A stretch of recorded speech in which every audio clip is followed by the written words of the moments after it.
welcome. Thank you for joining us as we have our next edition of the career videos from the Canadian Light Source. I'm super excited to be able to take part in this because I get the opportunity to talk to so many of my colleagues and introduce you to them. Today, wherever you're coming from, we are in Saskatoon, Saskatchewan, which is Treaty 6 territory and homeland of the Métis, Anishinaabe, Nehiyawak, Nakota, Lakota, Dakota, and Dene nations. And I'm excited today because we get to talk to our Chief Executive Officer, the CEO of the Canadian Light Source, Dr. Robert Lamb. And so without any further ado, we will head right into his corner office and have a chat. So we are recording. Well, thank you for letting us record this, Dr. Lamb. Do you prefer to be called Dr. Lamb? Just call me Rob. I think that'll be good. Rob, not Robert or Bobby? No. And we're recording now, right? We are recording. All right, good. No, I think Rob would be good. My mother would say Robert, but I think Rob. Okay, very good then. So what is your title? So I'm the Chief Executive of the organisation. And what that means is that I suppose I'm the boss. You're the boss of all the bosses? Yeah, but my job is to make sure that this organisation succeeds in what it sets out to do, and to make sure that I and my closest colleagues, who are the heads of the various divisions, they actually have a plan for how to make this thing even better than it is today. Okay, so leading as much as bossing. Yes, I would have thought that leadership, bossing is a word that I'm not familiar with, actually. Okay, very good. So this is a talk intended for high school students looking at their careers.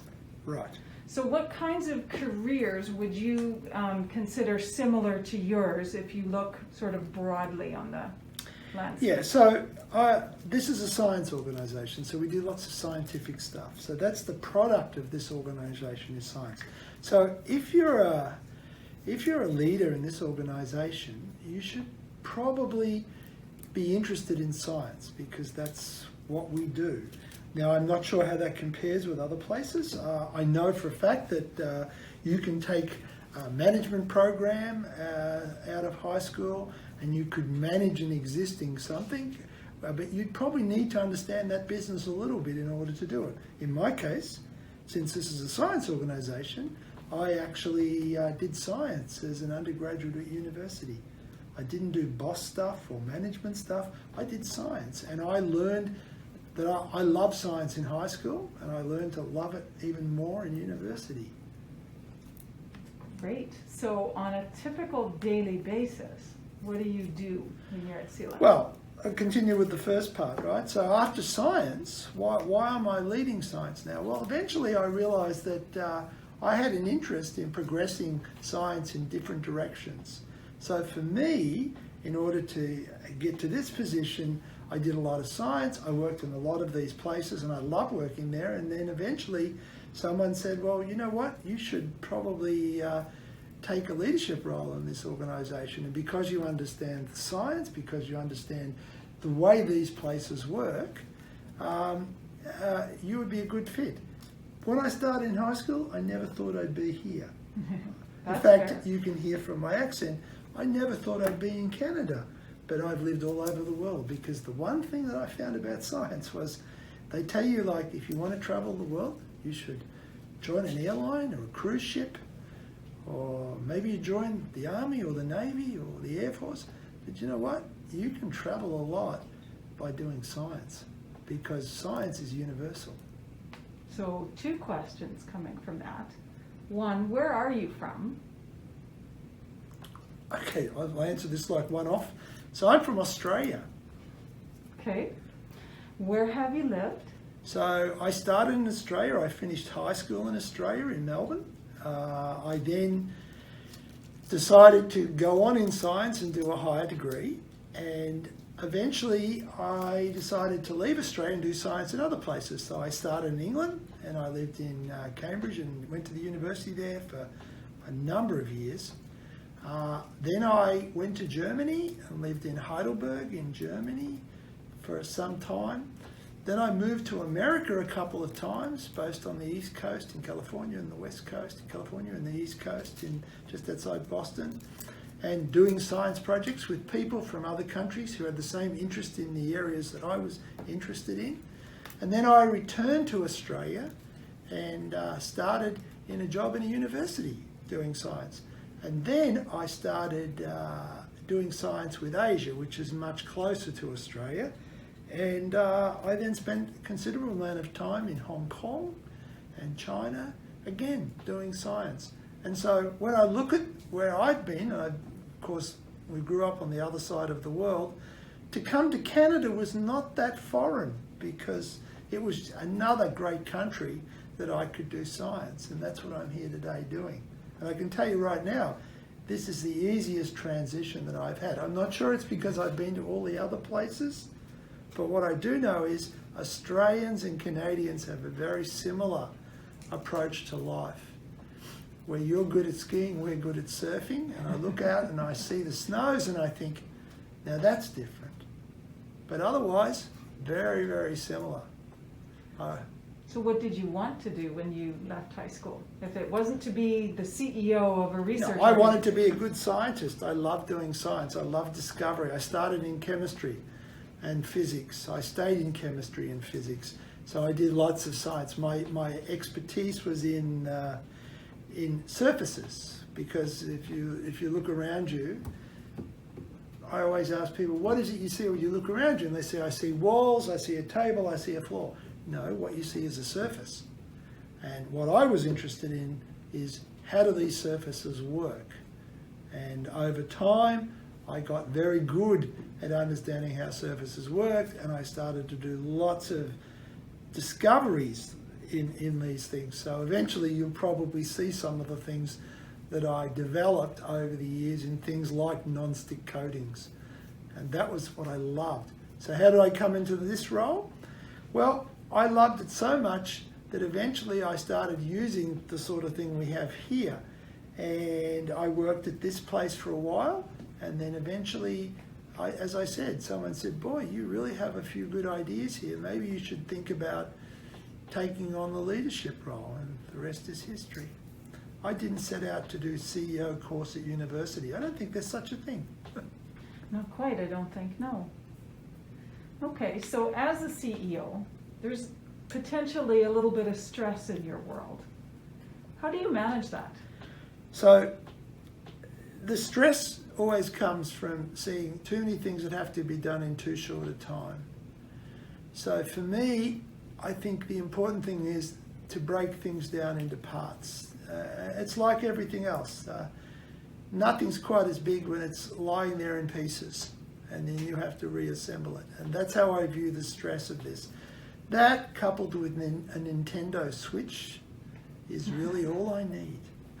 All you need, a little bit of time in the pictures of what's scrolling behind you there. Exactly, yeah. Okay. What do you wish you knew before you planned to get into your field of work?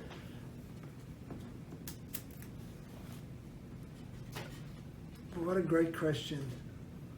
I'm not sure, because this has been a natural progression for me. I've followed along. I never planned to be here, and now I am. And everything's new every day. There's always something special. I think what happens is, in science, you're always looking for something unexpected, because that's what makes it cool. If every science experiment you do, like you do in high school, where someone says, well, no, that's not the right answer, I wouldn't have stayed in science. But it comes a point in when you're doing research where there is nobody saying that's not the right answer, because nobody knows the answer, and you have to get it. And you have to set the question. So for this is like a science project for me. You know, I don't really know where this is going. I have a good feel for the questions I need answered, but I don't know what the answer is. And so we evolve, and this place over the years has grown. Why do I love this place? Because it does every bit of science. It's not just chemistry. It's not just physics, it's not just biology, it's every bit of science. And to me, it's every bit of science intertwined. Exactly. You know, everything Yep. has to work together. Because there's something universal about using light to see stuff. And remember, that's what we're here for. We make light, we see stuff nobody's seen before. And that in itself is a great career. Very cool. So what's been your favorite experience working at CLS? My favourite experience of working at CLS is in fact working with all the people, because unlike other places where you have one of this and two of that, we have 15 of that and 32 of this and 60 of that.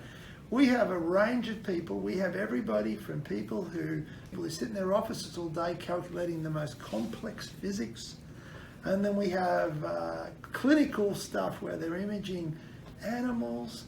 We've got another person in another one of our labs, and we have 22 of these labs, and they're studying rocks because they think if they could see a trace of something in there, there may be an opportunity to mine that rock. And then we worry about, after they've done all that and there's all this pollution, we have another group that is interested in the environment and how to deal with that. So what we have in this place is a combination of a bit of everything. One is doing this for that, the other one is doing that for this, and they all start to connect around this really bright light. What was the very first job you had?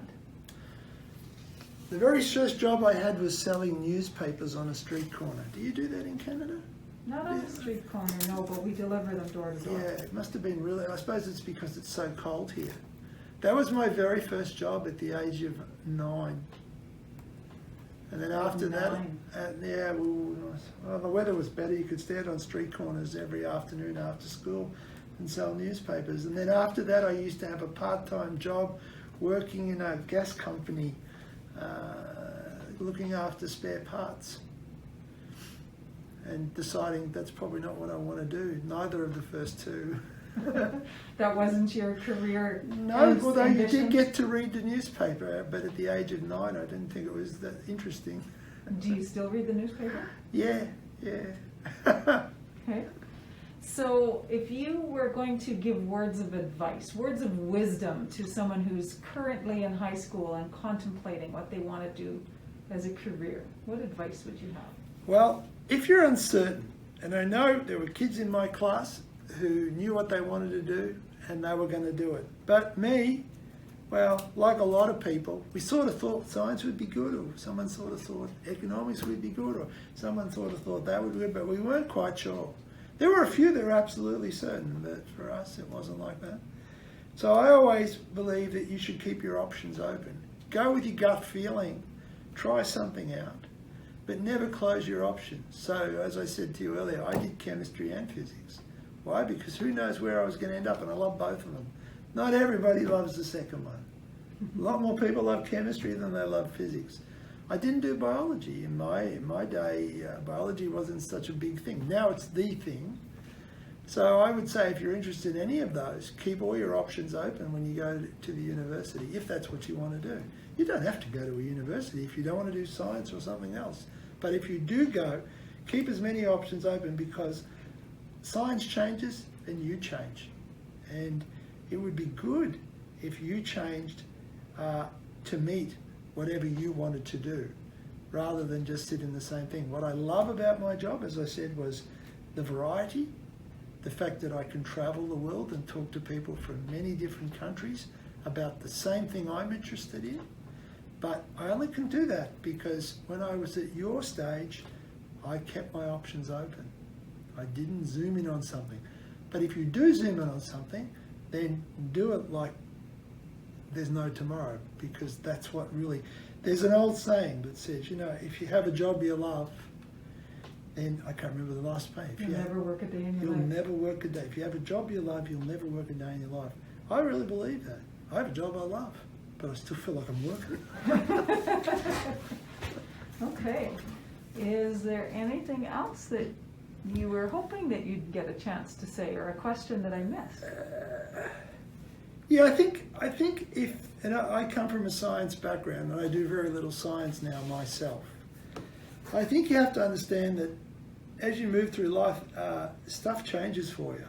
And you need to be ready for that change. And normally it comes on you sort of quickly and you have to adapt. So I would say stay adaptable. Don't just commit everything unless you're so convinced that this is the way you're going to go. Because if you commit everything and something changes, then you have to be adaptable. So commit, but be adaptable. Because I never thought I'd be doing this. And this is not my first one of these. I had another one just like this one. And the reality was I was adaptable. I stopped working in the lab. I took the white coat off. I came in here. Now I talk to people every day who work in those labs and wear the white coats. And I'm always excited for what they're doing. But I always tell them as well, become adaptable, adjust as time moves on, because you yourself are changing as well.